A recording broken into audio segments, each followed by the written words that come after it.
ಶ್ರೀ ಗುರುಭ್ಯೋ ನಮಃ ಶ್ರೀ ಮಾತ್ರೆ ನಮಃ. ವೆಲ್ಕಮ್ ಟು ವೇದಜನನಿ ನಾರಾಯಣೀಯಂ ದಶಕಂ 49 ಬೃಂದಾವನ ಪ್ರವೇಶಂ ವೃತ್ತಂ ಉಪೇಂದ್ರ ವಜ್ರ. First, let's know the meanings of all the shlokas in English and in Tamil and know how to chant them. After that, we will chant the full dashaka in the medium speed. Krishna, the Gopas were not aware of your glory and greatness. They interpreted the falling of the tree and other occurrences as unaccountable ill omens. So they made up their mind and decided to move to some other place. Shloka 2. Among the Gopas, a senior called Upananda, who at your instance suggested that there was a forest known as Brindavana to the west of Gokula, which is well situated for the new place to settle. Shloka 3.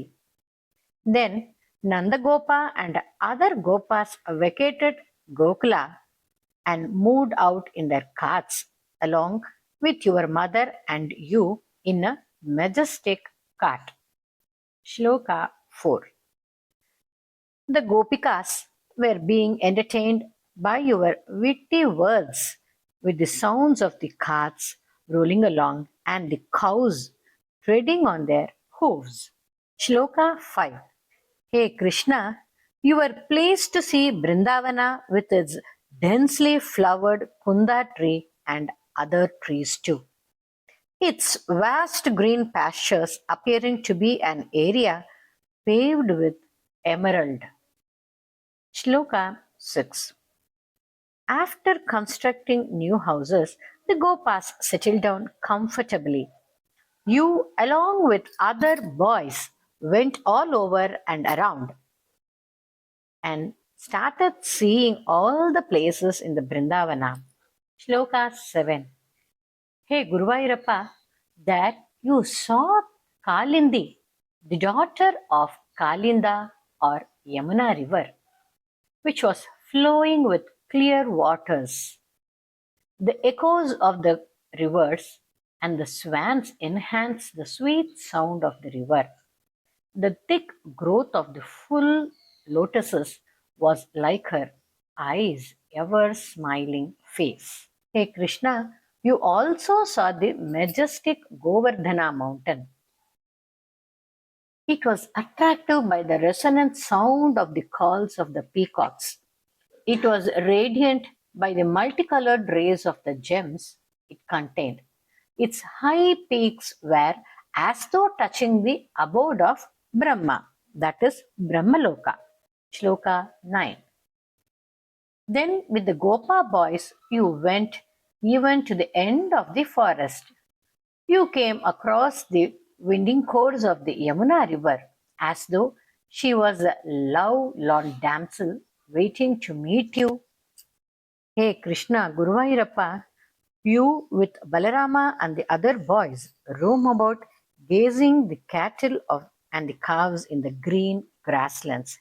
Hey Krishna, please be good enough to me and save me from all my ailments. Shloka 1.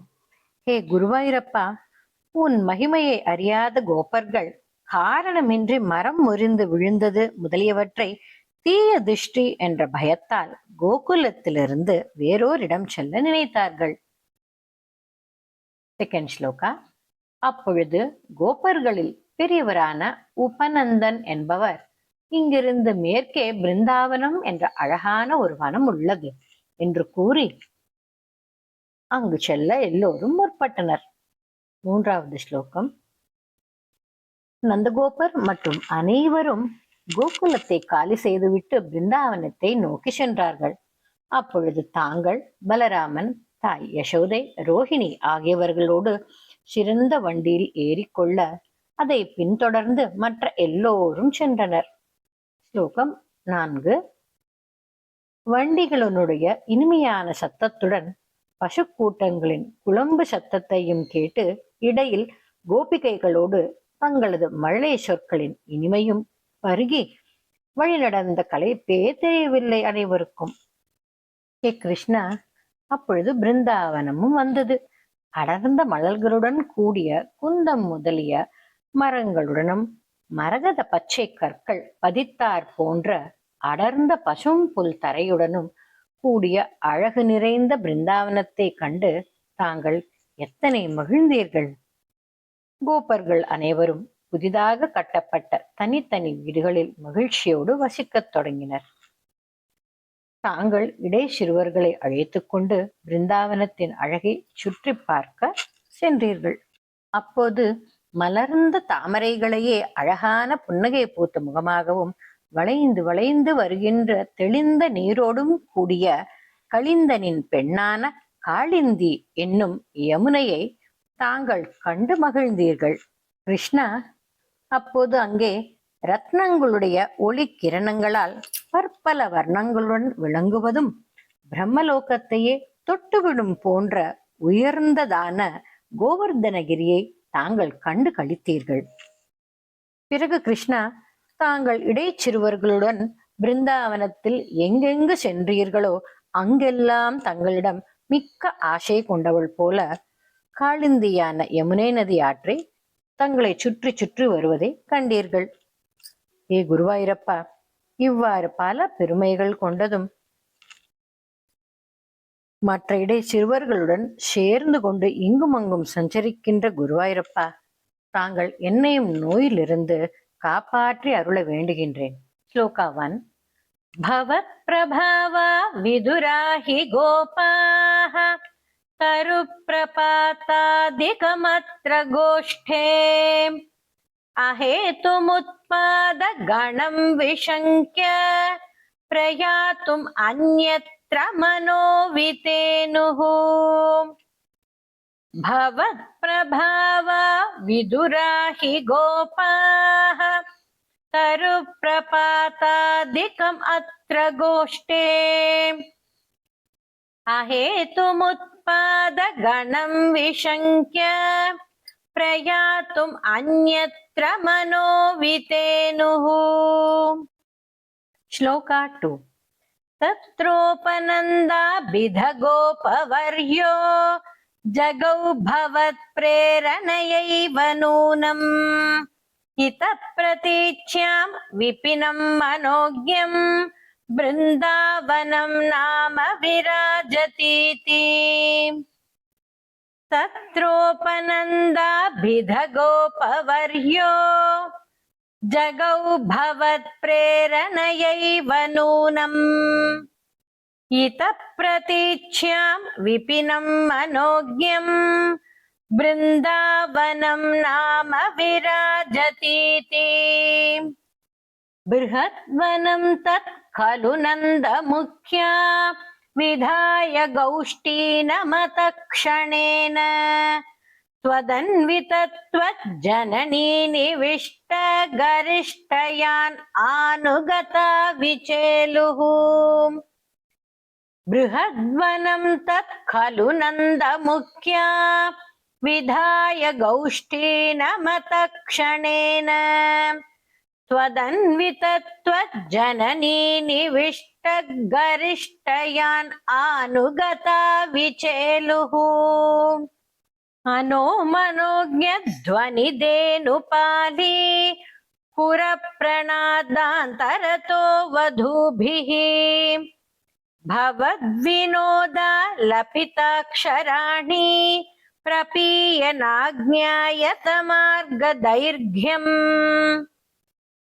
अनोमनोज्ञध्वनिदेनुपाली खुरप्रणादान्तरतो वधूभिः भवद्विनोदा लपिताक्षराणि प्रपीयनाज्ञायतमार्गदैर्घ्यम्.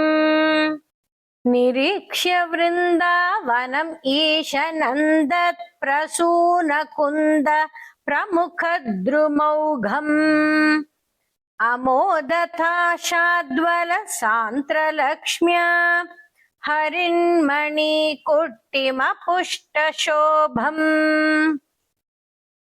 निरीक्ष्य वृन्दावनम् ईशनन्दत् प्रसूनकुन्द प्रमुखद्रुमौघम् अमोधताशाद्वलसान्द्रलक्ष्म्या हरिन्मणिकुट्टिमपुष्टशोभम् नवाकनिर्व्यूढनिवासभेदेषु अशेषगोपेषु सुखासितेषु वनश्रियं गोपकिशोरपाली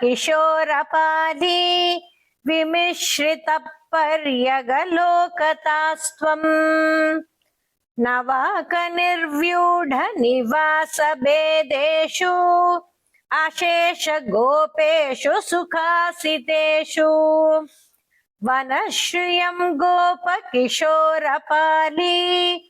विमिश्रितपर्यगलोकतास्त्वम् मरालमार्गागतनिर्मलापां मरालकूजाकृतनर्मलापां निरन्तरस्मेरसरोजवक्त्रां कलिन्दकन्यां समलोकयस्त्वम् अरालमार्गागतनिर्मलापां मरालकूजाकृतनर्मलापां निरन्तरस्मेरसरोजवक्त्रां कलिन्दकन्यां समलोकयस्त्वम् मयूरकेकाशतलोभनीयं मयूकमालाशबलं मनीनाम् विरिञ्चलोकस्पृशम् उच्चशृङ्गैर्गिरिं च गोवर्धनम् ऐक्षतास्त्वम् मयूरकेकाशतलोभनीयं मयूकमालाशबलं मनीनाम् विरिञ्चलोकस्पृशम् उच्चशृङ्गैर्गिरिं च गोवर्धनम् ऐक्षतास्त्वम् समं ततो गोपकुमारकैस्त्वं समं ततो यत्र वनान्तम् आगाः ततस्ततस्तां कुटिलाम् अपश्यः कलिन्दजां राघवतीम् इवैकाम् समं ततो गोपकुमारकैस्त्वं समं ततो यत्र वनान्तम् आगाः ततस्ततस्तां कुटिलाम् अपश्यः कलिन्दजां राघवतीम् इवैकाम् तथा विधेऽस्मिन् विपिने पशव्ये समुत्सुको वत्सगणा प्रचारे चरन् स रामोऽथ कुमारकैस्त्वं समीरगेहाधिपपाहि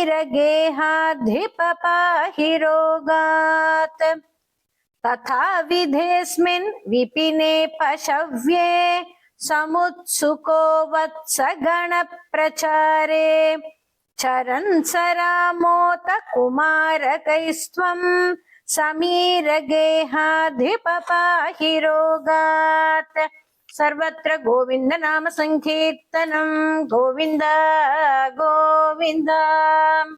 Let's chant the full dashakam in the medium speed.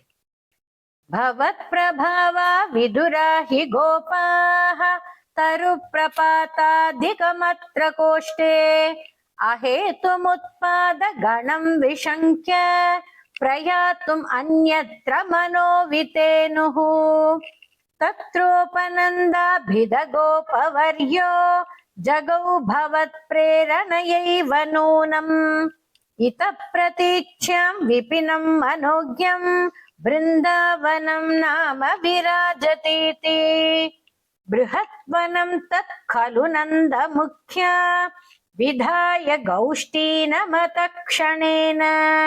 त्वदन्वितत्वज्जननी निविष्टगरिष्ठयान् आनुगता विचेलुः अनो मनोज्ञध्वनिधेनुपाली कुरप्रणादान्तरतो वधूभिः भवद्विनोदालपिताक्षराणि प्रपीयनाज्ञायतमार्गदैर्घ्यम् निरीक्ष्य वृन्दावनम् ईशनन्दत् प्रसूनकुन्द प्रमुखद्रुमौघम् अमोददाशात्वल सान्द्रलक्ष्म्या हरिन्मणिकुट्टिमपुष्टशोभम् नवाक निर्व्यूढ निवास भेदेषु अशेष गोपेषु सुखासितेषु वनश्रियं गोप किशोरशाली विमिश्रित पर्यगलोकतास्त्वम् अराळमार्गा गत निर्मलापाम् मराळकूजाकृत नर्मलापाम् निरन्तरस्मेर सरोज वक्त्राम् कलिन्द कन्यां समलोकयस्त्वम् मयूरकेका शतलोभनीयम् मयूकमाला शबलं मणीनाम् विरिञ्च लोकस्पृशमुच्च शिङ्गैर्गिरिं च गोवर्धनमैक्षतास्त्वम् समं ततो गोपकुमारकैस्त्वं समन्ततो यत्र वनान्तम् आगाः ततस्ततस्तां कुटिलाम् अपश्यः कलिन्दजां राघवतीमिवैकाम् तथा विधेऽस्मिन् विपिने पशव्ये समुत्सुको वत्सगणप्रचारे चरन् स रामोऽथ कुमारकैस्त्वं समीरगेहाधिपपाहि रोगात् सर्वत्र गोविन्द नाम संकीर्तनम् Govinda Govinda. I request you to subscribe to Veda Janani and hit a like and share with your family and friends.